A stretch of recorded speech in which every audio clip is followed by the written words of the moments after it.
उत्तर प्रदेश के मुख्यमंत्री योगी आदित्यनाथ उन चुनिंदा मुख्यमंत्रियों में से हैं जो लगातार जनता तक पहुंच रहे हैं, हालात का जायजा ले रहे हैं और लगातार दौरा कर रहे हैं। उत्तर प्रदेश के मुख्यमंत्री योगी आदित्यनाथ पिछले 25 दिनों से लगातार उत्तर प्रदेश के जिले गांव जा रहे हैं। आज का दौरा उनको सिद्धार्थनगर और बस्ती का है। उससे पहले हमारे साथ खुद मुख्यमंत्री मौजूद हैं, उनसे बात करते हैं, समझते हैं कि आज की अगर ताज़ा स्थिति की बात करें तो क्या हालात है कोरोना की। बहुत बहुत धन्यवाद रिपब्लिक भारत से बात करने के लिए मुख्यमंत्री जी। आप लगातार पिछले 25 दिनों से ज़्यादा जो है जिले गांव जा रहे हैं, समीक्षा बैठकें कर रहे हैं। अगर हम आज की ताज़ा स्थिति की बात करें कोरोना की तो क्या हालात हैं उत्तर प्रदेश में? देखिए, यद्यपि ये वायरस जिसके बारे में आदरणीय प्रधानमंत्री जी ने कहा कि बहुरूपिया है और धूर्त भी है, हमें असावधान और लापरवाह कतई नहीं होना है। हमेशा सतर्क और सावधान होते हुए अगर हम इस रणनीति को आगे बढ़ाएंगे तो कहीं कोई समस्या नहीं। एक सुरक्षित स्थिति में आज के दिन पे उत्तर प्रदेश है।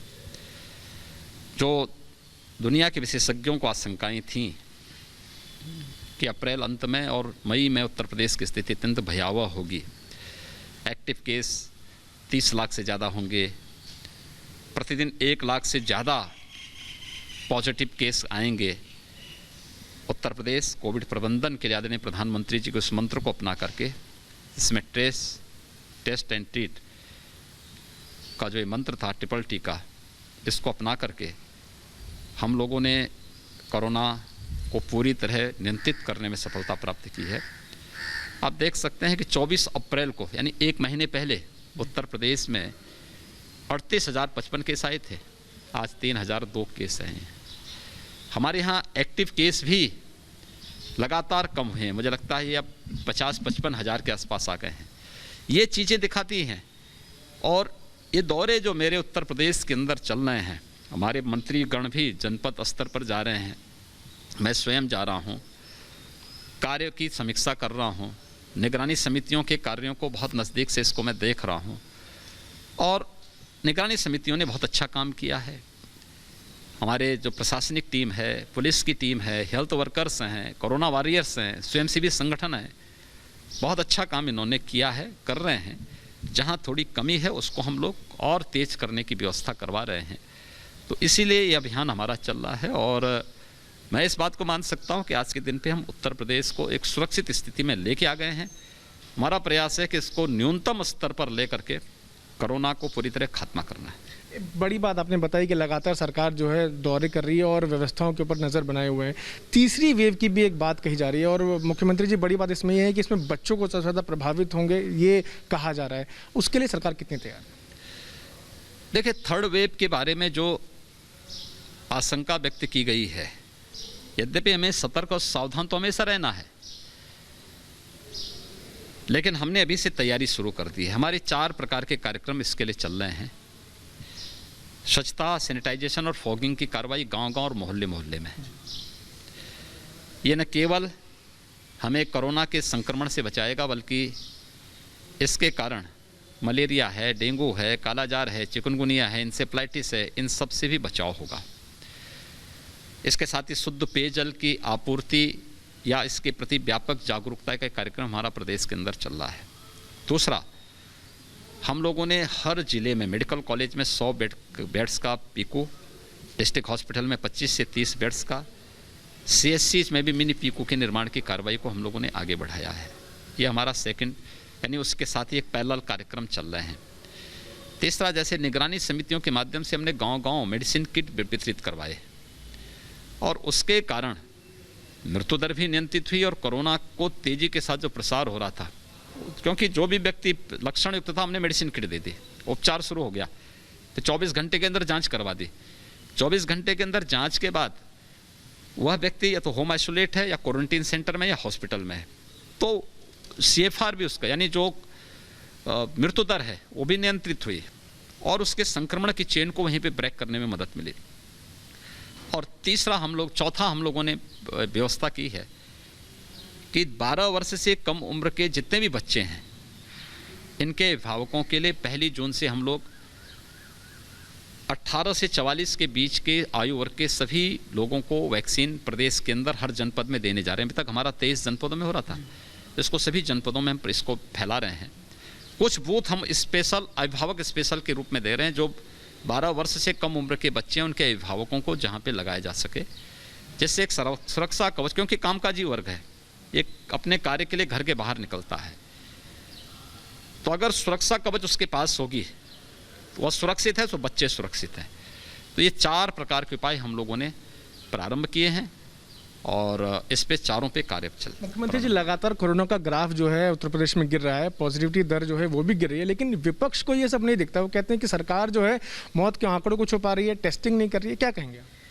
देखिए, उत्तर प्रदेश देश के अंदर सर्वाधिक टेस्टिंग करने वाला राज्य है।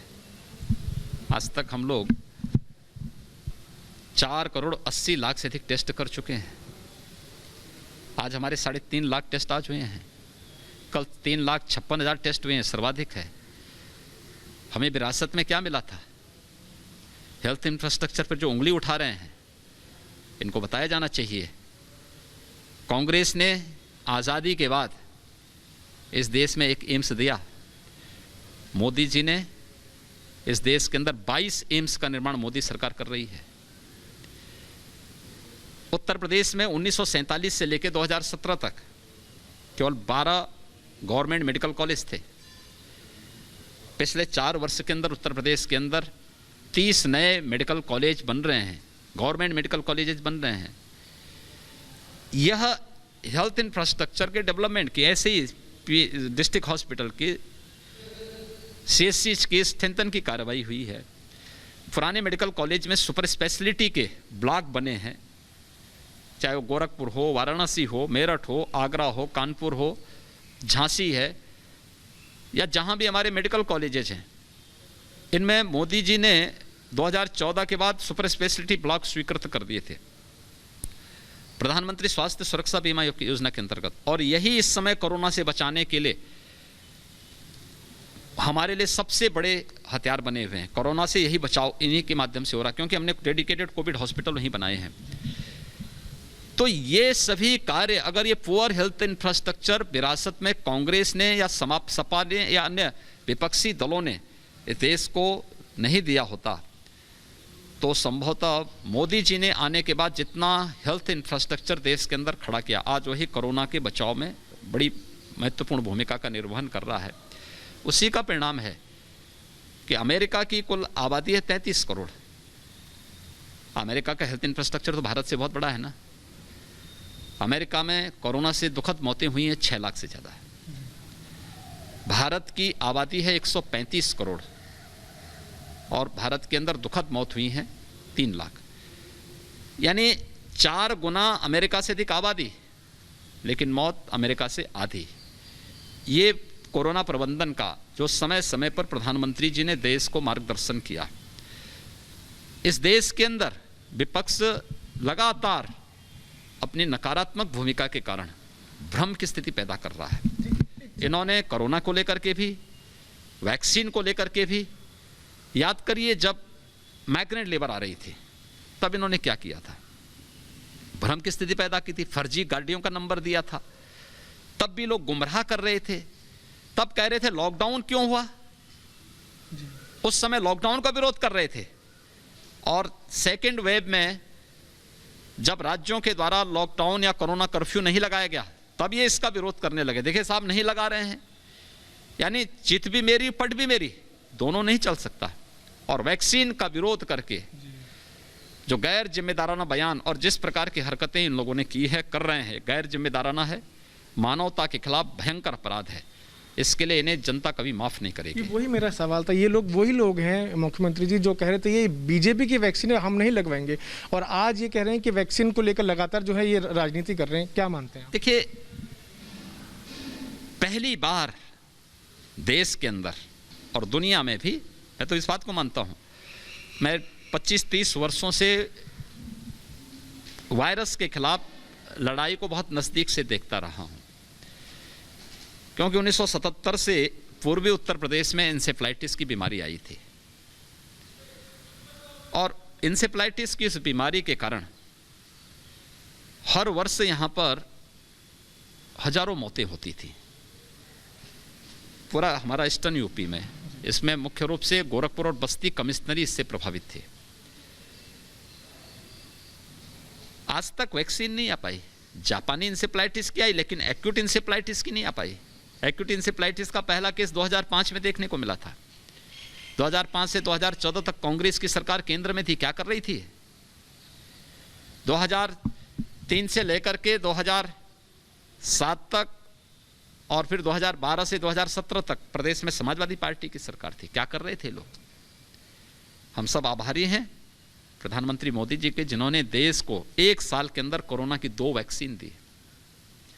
12 से 18 वर्ष की आयु के बच्चों के लिए भी वैक्सीन, युवाओं के लिए वैक्सीन ट्रायल पे चल रही है। मुझे लगता है कि जो जुलाई अगस्त में वो वैक्सीन भी आ जाएगी।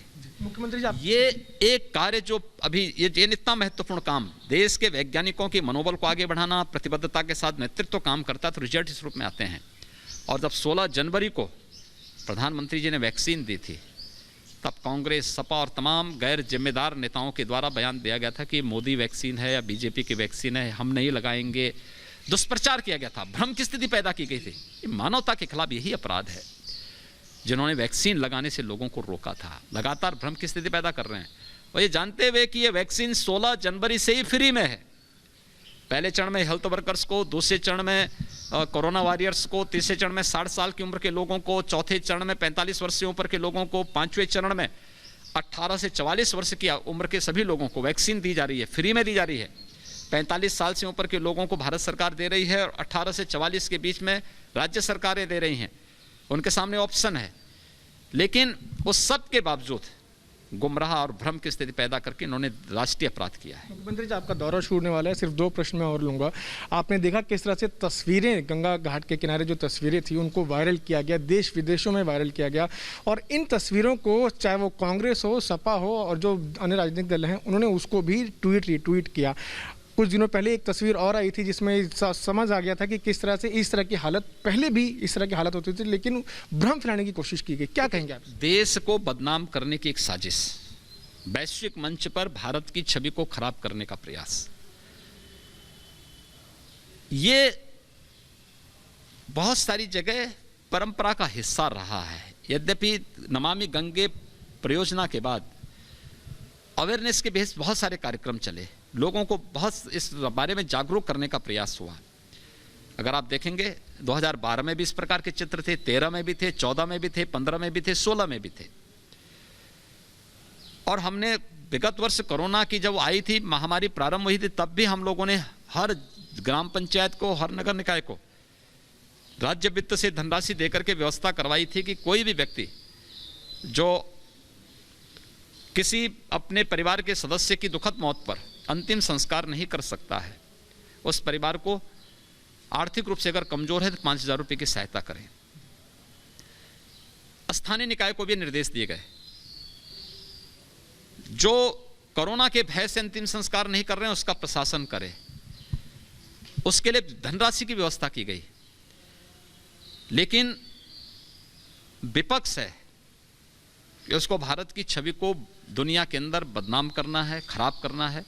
उनको देश की चिंता नहीं, वे केवल यानी गैर जिम्मेदाराना हरकतों से ऐसी बातें करते हैं जो मुझे लगता है किसी भी सभ्य समाज को स्वीकार्य नहीं हो सकती हैं। और इस प्रकार की गैर जिम्मेदाराना हरकतें वह चाहे अपनी नासमझी के कारण कर रहे हों, चाहे शरारतन कर रहे हों, लेकिन मुझे लगता है कि देश के खिलाफ एक अपराध है। एक आखिरी प्रश्न मैं लूंगा। आप लगातार दौरा कर रहे हैं, सैफई गए थे आप, वहाँ से जब वापस लौटे तो सपा के कार्यकर्ताओं ने गंगा जल से उस जगह को साफ किया। इस कृत्य को आप किस तरह से देखते? भगवान उनको सद्बुद्धि दे कि कम से कम गंगा मैया के प्रति आस्था जागृत हुई है उनकी, वो तो अच्छी बात है। गंगा जल का प्रयोग तो हम हर बार करते हैं, हर जगह करते हैं, और मेरे आने के बाद भी अगर गंगा जल वहाँ पड़ा है तो ये मानना चाहिए ना कि इन्होंने देर आए दुरुस्त आए, इन्होंने भारत की सभ्यता और संस्कृति की मान्यता को स्वीकार किया है। अन्यथा यही लोग तो पहले कहते थे, उनको अपने पूर्वजों के बयानों को देखना चाहिए कि परिंदा पर नहीं मार पाएगा, ये भी बयान दिए जाते थे। भारत की सभ्यता और संस्कृति के बारे में किस किस प्रकार के बयान पाई जिनकी होती थी। तो जनता इन सबको देख रही है। मेरा काम था प्रदेश के अंदर हर जनपद में जाना, चाहे वो इटावा हो, कानपुर हो, लखनऊ हो, प्रयागराज हो, मिर्ज़ापुर हो। मेरे लिए सारे जनपद अपने जनपद हैं, कोई पराया नहीं है। संकीर्ण दृष्टि जब होती है तो व्यक्ति अपने पराये की बात करता है। तो मैं तो इस दृष्टि से देख गया था कोरोना प्रबंधन का कार्य किस रूप में हो रहा। मैं तो आजमगढ़ भी गया था। आजमगढ़ के सांसद आजमगढ़ नहीं गए होंगे, मैं गया था, और पहली लहर में भी 2 बार गया था, इस बार भी गया हूँ। ये मेरी ड्यूटी है, जो मेरा दायित्व मैं कर रहा हूँ, जो उनका है वो अपना कर रहे हैं। बहुत धन्यवाद मुख्यमंत्री जी हमसे बात करने के लिए। तो आज का दौरा शुरू होने से पहले योगी आदित्यनाथ जी से हमारी बात हुई, जिसमें उन्होंने कई मुद्दों के ऊपर बात की, साथ साथ वैक्सीन को लेकर भी जो भ्रम फैलाए जा रहे हैं उसको भी दूर किया। और आज हम दिन भर उनके साथ रहेंगे और देखेंगे कि किस तरह से गाँव जिले जिले मुख्यमंत्री पहुँच रहे हैं और सरकार किस तरह से पहुँच रही है, लोगों से किस तरह से कोरोना को लेकर बातचीत कर रही है। कैमरा पर्सन सतीश मैं